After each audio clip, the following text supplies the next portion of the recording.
है आप सभी का R9 न्यूज में। मैं हूं आपके साथ ऋचा सिंह। यूपी में विधानसभा के 6 चरणों के चुनाव के बाद आखिरी दौर यानी कि 7वें दौर का चुनाव बाकी है और इस आखिरी दौर के चुनाव को लेकर राजनीतिक दिग्गज चुनावी जनसभाएं करने में लगे हुए हैं। साथ ही मंच के जरिए विपक्ष पर जमकर निशाना भी साध रहे हैं। रिपोर्ट देखिए।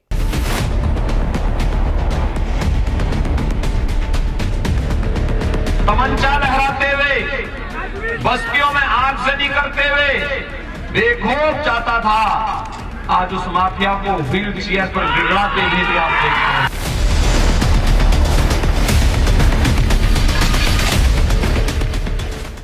सातवें चरण के चुनाव के प्रचार के लिए सभी दल जोर आजमाइश कर रहे हैं, क्योंकि आखिरी दौर का चुनाव काफी ज्यादा अहम माना जा रहा है। इस बीच सीएम योगी आदित्यनाथ मऊ पहुंचे, जहां मधुबन में जनसभा को संबोधित करते हुए सरकार की योजनाओं का बखान उन्होंने किया।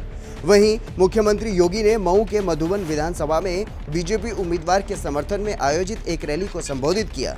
मुख्यमंत्री ने बीजेपी सरकार की विकास की नीतियों पर चर्चा करते हुए बीजेपी उम्मीदवार को भारी बहुमत से जीत दिलाने की अपील की।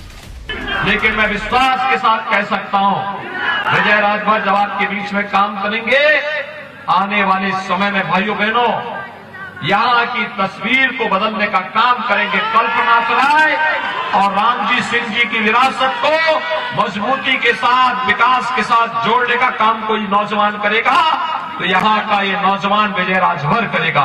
और इसीलिए आपको अपील करने के लिए आया हूं। याद रखना, भारतीय जनता पार्टी जो कहती है सो करती है। हमने कहा, पिछली बार हमने कहा था ना कि रामलला हम आएंगे, मंदिर वही बनाएंगे।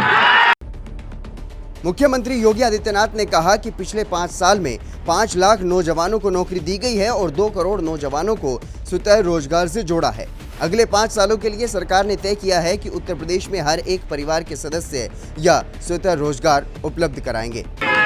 हमने 5 साल में 5 लाख नौजवानों को नौकरी और 2 करोड़ नौजवानों को नौकरी, रोजगार और स्वतः रोजगार के साथ जोड़ा।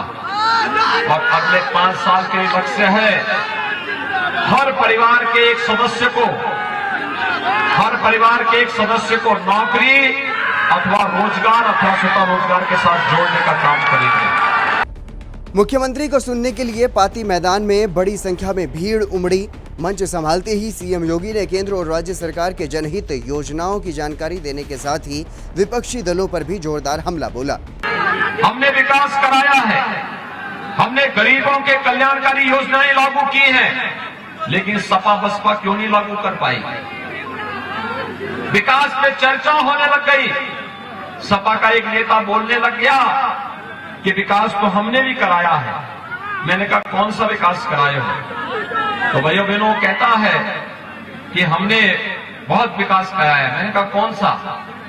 कहा हमने कब्रिस्तान की बाउंड्री कैसे बना दी थी।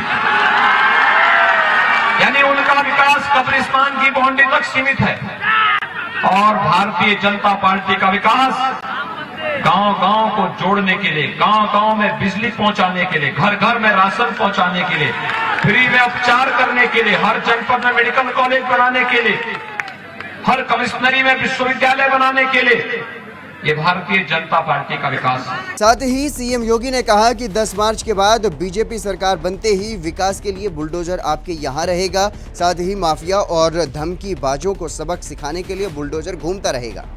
10 मार्च के बाद विकास के लिए बुलडोजर भी आपके यहाँ रहेगा और माफिया को भी और धमकी बाजों को ठीक करने के लिए भी बुलडोजर यहाँ पे घूमता हुआ दिखाई देगा।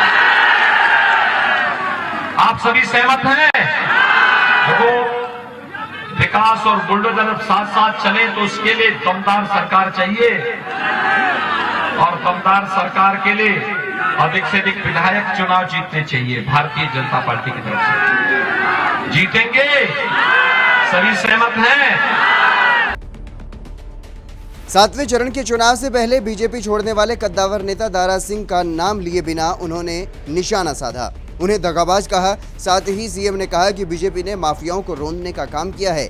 बुलडोजर बोलता नहीं, बोलती बंद करता है। एक माफिया मऊ में गोली चला रहा था, कार की बोनट पर बैठकर वो गोली चलाता था, आज कीड़े की तरह रेंग रहा है।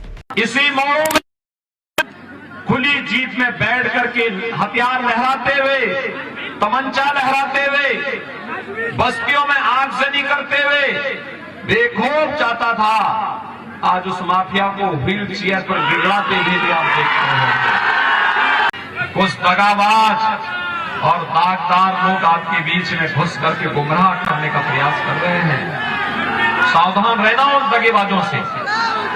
देखो, याद रखना, ये लोग अवसरवादी हैं।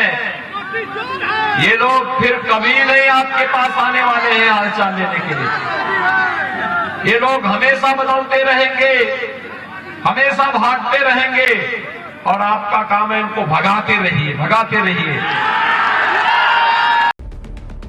आखिरी दौर के चुनाव से पहले सीएम योगी ने जमकर एसपी, बीएसपी और कांग्रेस को जमकर घेरा। साथ ही यूपी में फिर से बीजेपी की सरकार बनाने का दावा भी किया। लेकिन इस आखिरी पड़ाव में किसकी किस्मत चमकेगी, ये तो आने वाली 10 मार्च को ही सामने आएगा। Bureau report, R9 news.